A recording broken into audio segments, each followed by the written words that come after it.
All right, guys, this is your practice video for the Mendelssohn.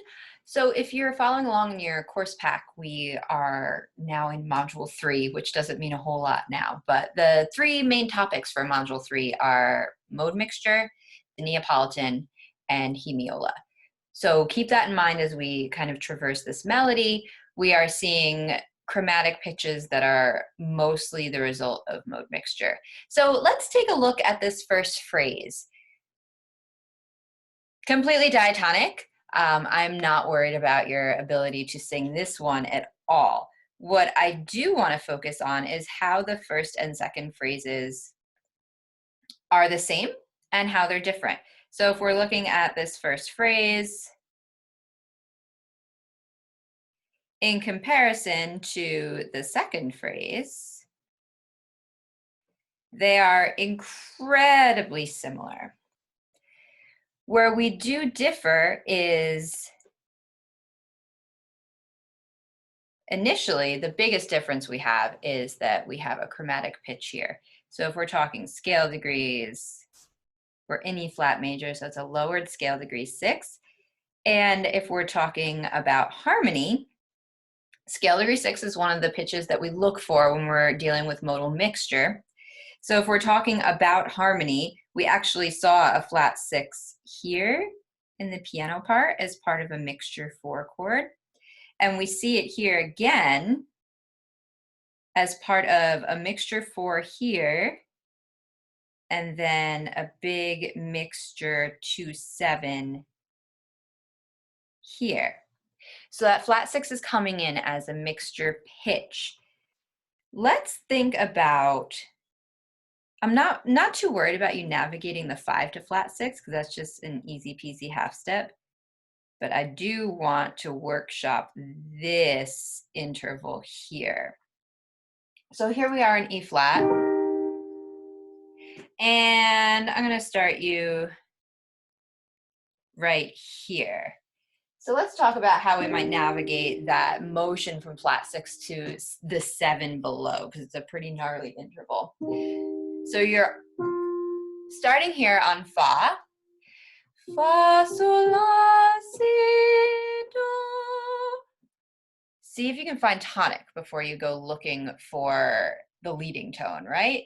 So here's your key, and let's just sing through and go to tonic here. So we're going to leave space here, leave yourself a rest there. Sorry, it's kind of ugly rest, but leave yourself a rest there, and then just come in back on this downbeat with tonic. Ready, and fa, sol, la, si, do,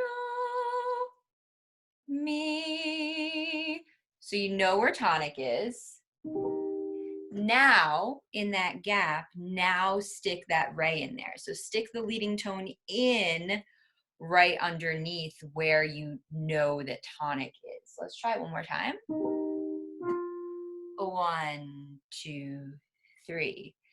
Fa, sol, la, si, do, ti, mi, re, mi. Sorry, my movable dough is coming out. So that's one way to workshop through that passage is take out, and we've done this before, take out the problem pitch, put a rest there, and then work your way around it from notes that you know. So you will be singing this for me on solfège, and I'll put that in the description of the video and also on Blackboard when I post it. But you will sing this for me on solfège. Okay, so that's problem spot number 1, trouble spot number 1. The other one is actually the very next phrase. We have 2 chromatic pitches, and so let's first off figure out who they are, what harmonies they're part of, and then we'll talk about how they're operating. So we have this G flat and we have an A natural. So if we're talking scale degrees, G flat is your flat 3, and it's a part of this nice mixture tonic triad, right? So we go from key of E flat major, but we give ourselves a nice E flat minor triad there. And then the very next measure, we have Sharp 4. Now, sharp 4 is not a product of mode mixture, but it is a product a lot of times of applied chords to the dominant. So if we take a look at what we have going on harmonically, we have A natural in the voice, and then we have C and E flat and G flat in the piano. So what quality harmony is that? Fully diminished seventh chord. A is the root. So this is your 7 fully diminished 7 of 5. And we were introduced to that last week in our harmonic progressions, and now we have it kind of in real life. So again, as you're navigating this passage, as you're practicing, if the motion from flat 3 to sharp 4 is tripping you up, take the sharp 4 out and just work on, so here's your fa, just work on 2 to flat 3 and then 5. Leave a space, and then where is sharp 4 in relation to 5? It's right under it. Sure 5. So again, take out the problem pitch and work around it a little bit if you need to. Those are the only real kind of trouble spots in this piece. Everything else is diatonic, and I don't think it should give you too much trouble. Don't hurt yourself here, yeah? Play octave hockey if you need to. You are under no obligation to sing that as written. So take it down the octave if you have to. It's totally fine. I last thing want to call your attention to the time signature. So it's 12/8. You will conduct this then in 4. So it's a compound meter that you will conduct in 4. So if we're looking at the vocal line then, just to give you some anchors, there's a great example of where your beats would be. 1, 2, 3, and 4.